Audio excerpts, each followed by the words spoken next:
Hello and welcome to another stock market update. I'm checking in on Tuesday, January 24th. And as usual, we begin with the big picture of the all-important S&P 500. And we're having some developments. I've been saying for a while now, this market wants to go up. And this week could be the week it happens. Let's just look at that downwards trend line that has been keeping this bear market in check since my proprietary system said it was a bear market last March. So it's been a long drag down. And there's the line. That's something like that.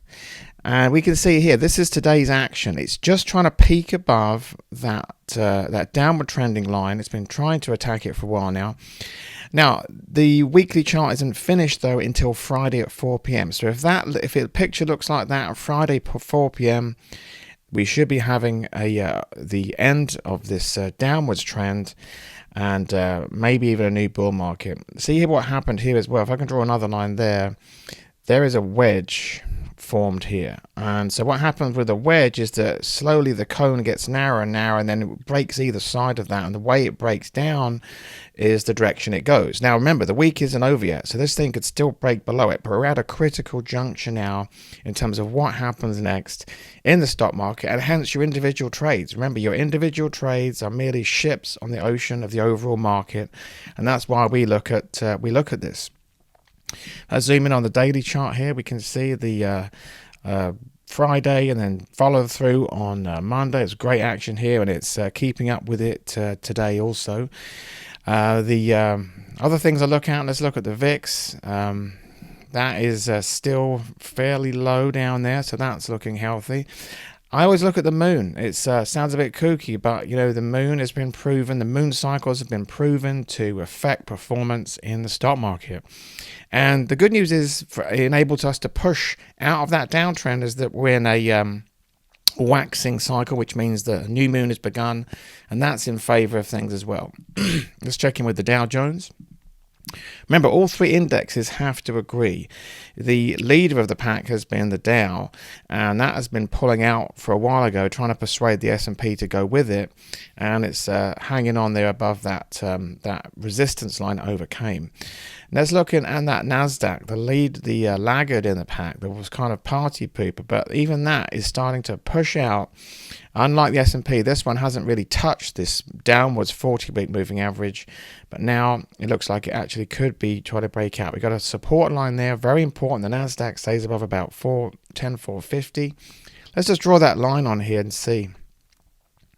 There's the downtrend for the NASDAQ, and you can see it's still in it, but it's trying to get above it there. So especially if that one works as well.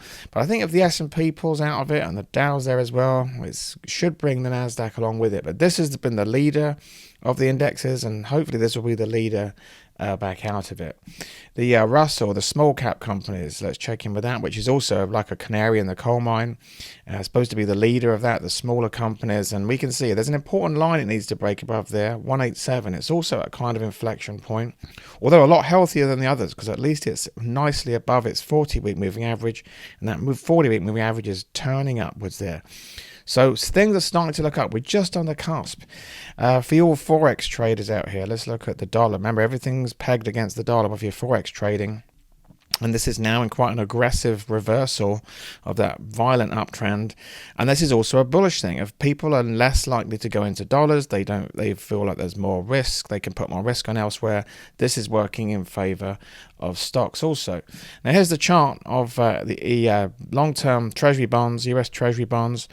They're telling you about the inflation for a while now, and there was some short-term inflation. That was a result of the COVID shock, though, so they've really been lying to you. This is the reason why they're raising interest rates. This chart right here.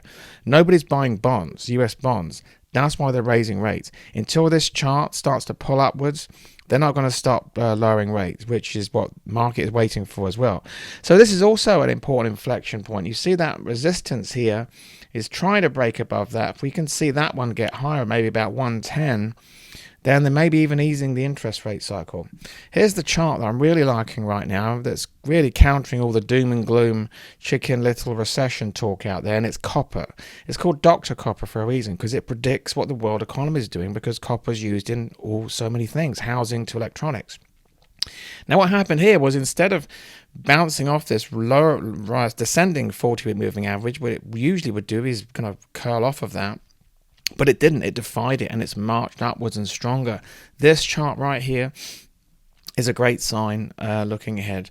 Now, it's not in a bull market yet, but it's definitely no longer in a downtrend. So, all interesting stuff.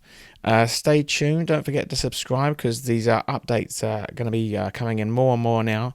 Very important time, and you want to be prepared. Okay. Let's also let's just check in with our double your money stocks. Remember, we've got our double your money diary. I'm trying to take $1,000 and turn it into $1 million by doubling it 10 times. So let's look at the daily chart for these. There's TGTX was one of them. And you can see this on the channel there. If you only just subscribed, you're only just seeing this now, you can go back in time and see where we got in on these stocks, in all proven on real time there. So that was the entry point for this one. As you can see, this one is already doubling, but we're not gonna get out of it just because it's doubled the money. We're gonna let this one ride. I mean, double your way to $1 million is it could be quadruple your way to $1 million. Just see how it works out. So this is going great guns, obviously. We're gonna let that one run. The other one was PCVX. And this one's still doing its thing. It's sideways dance for now, and that's fine. As long as it doesn't go below the support line there at 42.77, I'm happy about that. And it's just digesting this huge gains here, which is what put it on our radar in the first place. So all looking good, very exciting. Keep an eye on the close on Friday. It could be very telling, and I will speak to you soon.